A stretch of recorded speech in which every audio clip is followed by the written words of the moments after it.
Hey everybody, it's Romania Black. We are on episode 4 of volume 8 of RWBY. So we're not quite at the 1/4 of the way through. I think that's next episode, but man, it's been pretty grim, pun intended. Last episode was a little bit more lighthearted with RWBY's team infiltrating the military base and trying to get all the information to get to Amity. But it had some pretty dour implications, mainly that Watts now has Penny's weapon.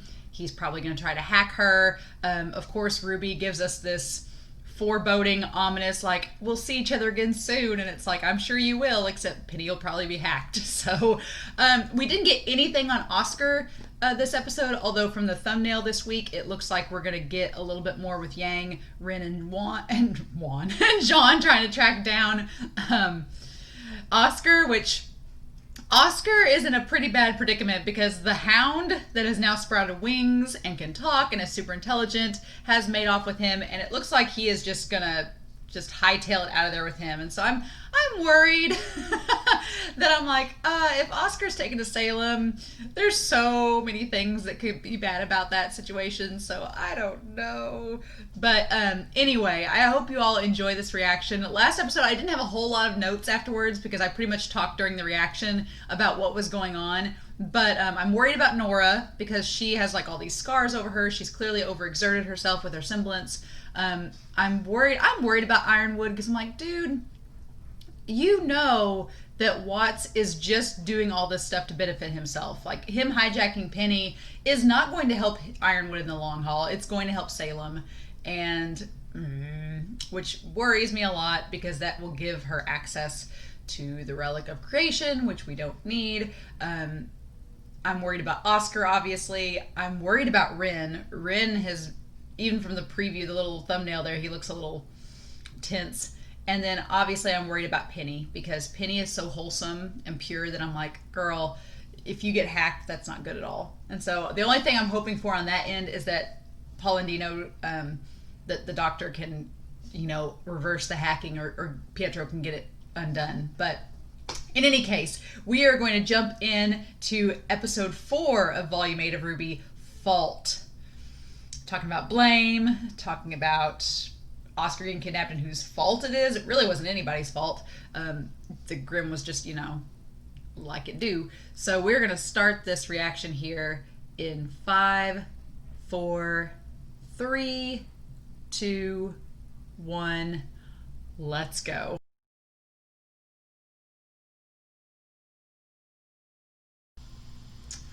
Well, so that was an episode. Oh my gosh, so much happened. So much happened this episode. This was great. Definitely my favorite episode so far. Oh, like I said in the outro there, Jen Taylor as Salem. Oh, so much to talk about with her. But okay, going piece by piece. First of all, I like that we're getting these back and forths to check in on Robin and Crow. I was gonna say in last volume, Robin and Crow kind of have a little bit of relation to one another. Last volume, they're both kind of vigilantes. They both kind of do things on their own. Even though Robin has the Happy Huntresses and Crow had Team Stark, they both very much operate as kind of solo players. They like to do things kind of on their own. They're both smooth talking. They're both kind of like the wild cards. And from this episode, Robin talking about her semblance, it is true that, yeah, her semblance would be a little bit isolating. Not to the extent of Crow's. Crow's is like the extreme solo isolating quirk semblance.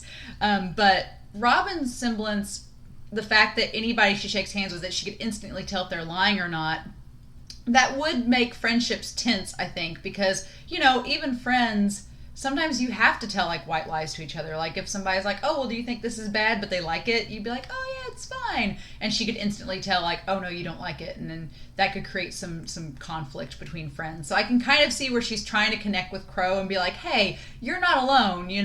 There's people that are similar to you and we can still work together. But man, Crow, I feel so bad for him because like since volume 6, he's really vocalized how alone he feels. And last volume, there was kind of like this Olive Branch and Clover that, his good luck could balance out his bad luck, and he felt like, oh, I can work with somebody and not be afraid to be calm and at ease because I know I'm not going to hurt them. And now that's gone.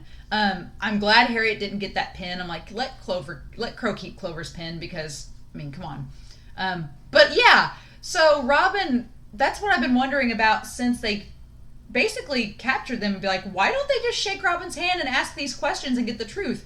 At this point, Ironwood doesn't want to believe any other truths. He just wants to believe his version of the story and know that he is right. Because if he starts doubting himself and realizing that he, could have been wrong this whole time, then what does he do with that? So it makes sense that Ironwood's like, no, we're just going to keep going and doing what I want because I don't want to change the narrative and admit that he's wrong.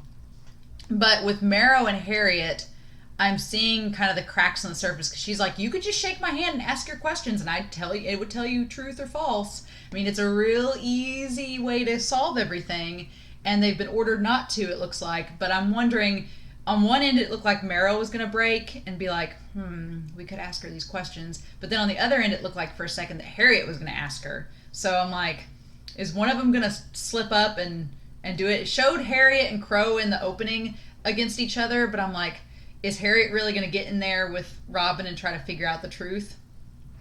I don't know. I keep thinking Marrow at some point is going to turn coat and help everybody out because he seems the least on board with everything. But in that instance, he was like, Harriet, what are you doing? So, I don't know. Will the Aesops turn coat? I don't know.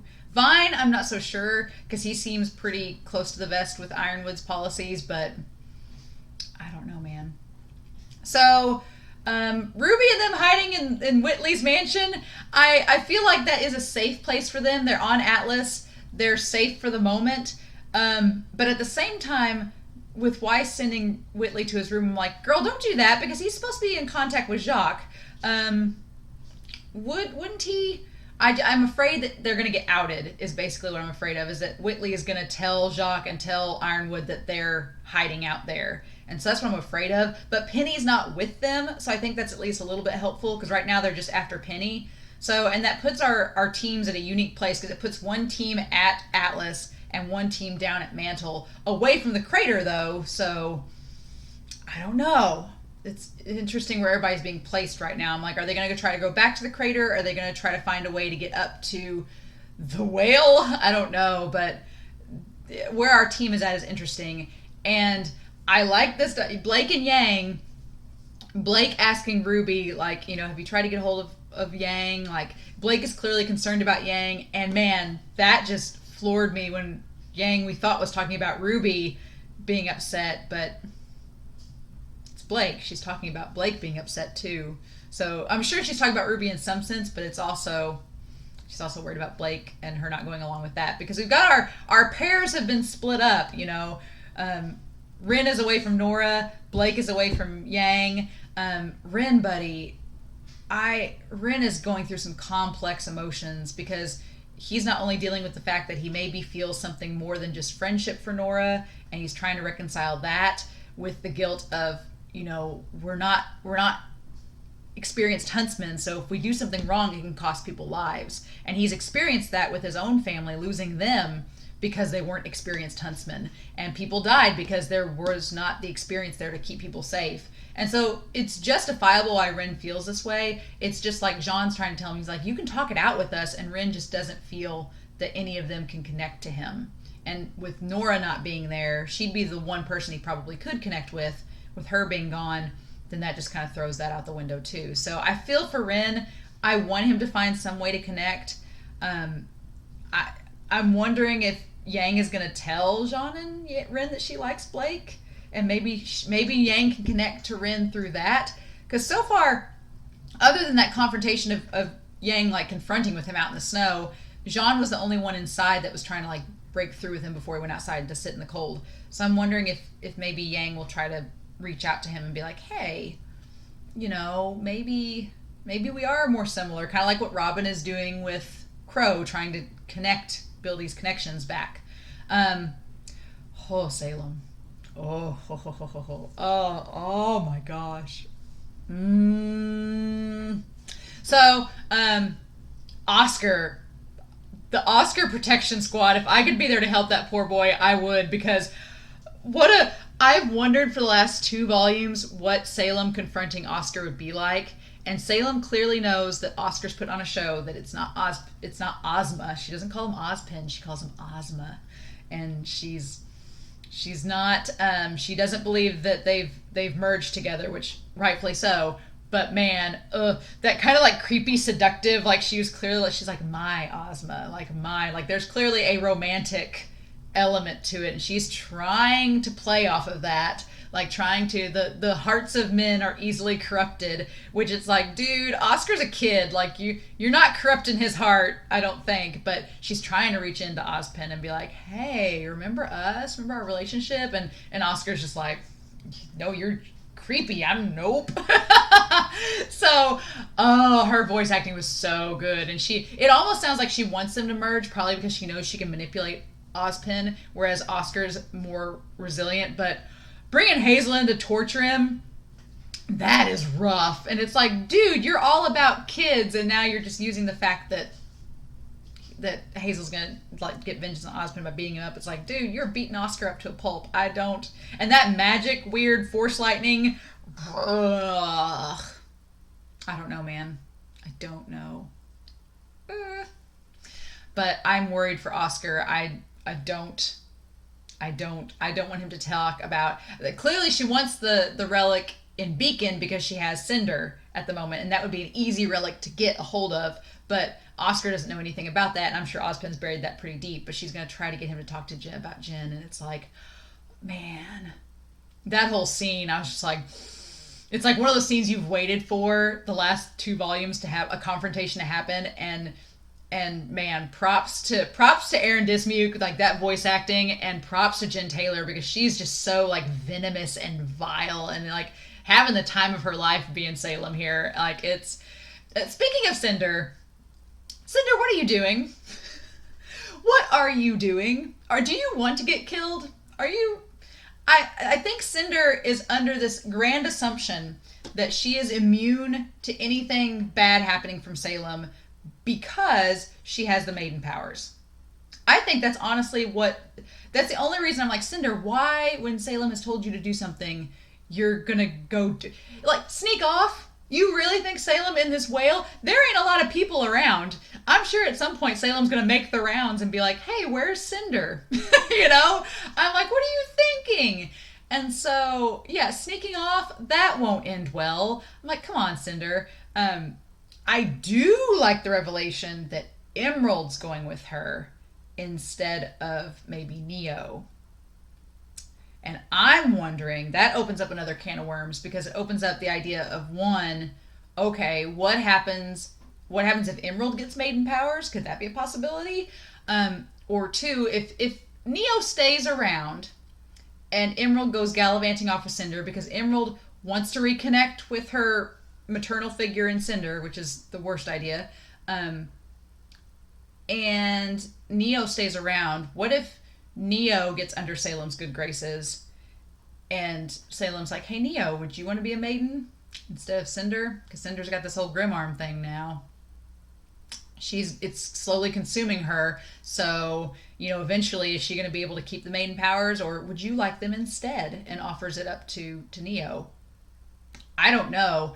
I find it interesting that Cinder's immediately wary of the Hound, and she's like, what is that? And Salem's like, oh, it's an experiment. Which makes me wonder if Cinder's an experiment. Is Cinder an experiment in what can maiden powers and Grimm be together? And if they can, does it get corrupted a certain way? How does that work? I don't know. I'm going to be curious next episode if we get to know, does Emerald go with Cinder? Does Neo go with Cinder? Or do both go with Cinder? Because if Neo stays behind and Salem starts to question her and get to know Neo, I could see Salem being like, man, Cinder's not doing what I'm asking her to, and she's getting really annoying. Maybe I can just transfer these powers to another vessel and just chuck you away. Like the pumpkin, at midnight, the carriage goes back to being a pumpkin if we're going with the Cinderella theme. So at midnight, does Cinder lose all her powers and goes back to being what she was before? I don't know. But man, I'm going to go back and rewatch this episode because just I I've always liked Salem as a villain, and her voice actress has always been so good, and Jen Taylor just rocked it this episode. Like that was really good. And I like the dynamic of Ozma and Salem, and the fact that Salem's now stuck with him. It's like, this is gonna be so dysfunctional and weird, and I'm kind of all here for it. So yeah, I'm curious to know what you all thought of this episode. I feel like there's a ton to talk about. I'm really excited to see how other reactors have thought about it too. But yeah. So I hope you all enjoyed this. Please comment down below and let me know what you thought. But otherwise, I hope you all have a great week. Stay safe, and I'll see you all next week with more RWBY.